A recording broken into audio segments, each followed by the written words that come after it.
আসসালামু আলাইকুম এভরিওয়ান, সবাই কেমন আছেন?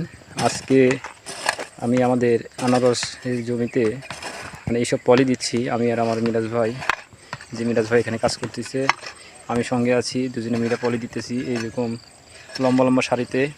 তো আমাদের সাথে আরও লোকজন আছে, যে পিছনে আছে ফরিদ, হাসান ভাই, এরা হচ্ছে আনারসের চারা রোপণ করতেছে। আর আমাদের এই পাশে আছে হচ্ছে ইন্ডিয়ান ড্রাইভার, আর আছে ইকবাল ভাই, পিছনে এরা হচ্ছে বেড়া দিচ্ছে।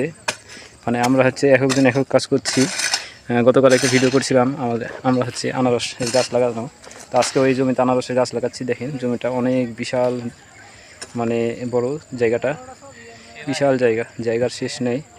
জায়গা তো জায়গা, বিশাল জায়গা। আর এই চতুর্থ সাইডে শুধু পাহাড় আর পাহাড়, অনেক পাহাড় আছে। আমরা এইরকম করে প্রতিনিয়ত কাজ করি। মূলত এখানে আমি আর ফরিদ পাম বাগানে কাজ করি, আর সবাই এইসব সাইড খেতে কাজ করে। তো আজকে যেহেতু পাম বাগানে কাজ নাই, কালকে কাজ ছিল না পাম বাগানে, এই কারণে এই কাজ করতেছি। আর এইটা হচ্ছে পুরোটাই আমরা এইরকম করে পলি দিচ্ছি। পলি দিলে হচ্ছে ঘাস হয় না। আর এই মালয়েশিয়ান জমিতে প্রচুর ঘাস হয়, এই পলি দেওয়ার কারণে কোনো ঘাস হয় না। এরকম করে পলি দিতে হয়। কি সুন্দর করে পলি দিচ্ছি দেখেন। আর মিরাজ ভাই আমার সঙ্গে হেল্প করতেছে, যে মিরাজ ভাই মাটি দিচ্ছে পলির উপরে, মাটি না দিলে চলে যাবে। তো এরকম করে আমরা কাজ করি। সবাই ভালো থাকবেন। আসসালামু আলাইকুম।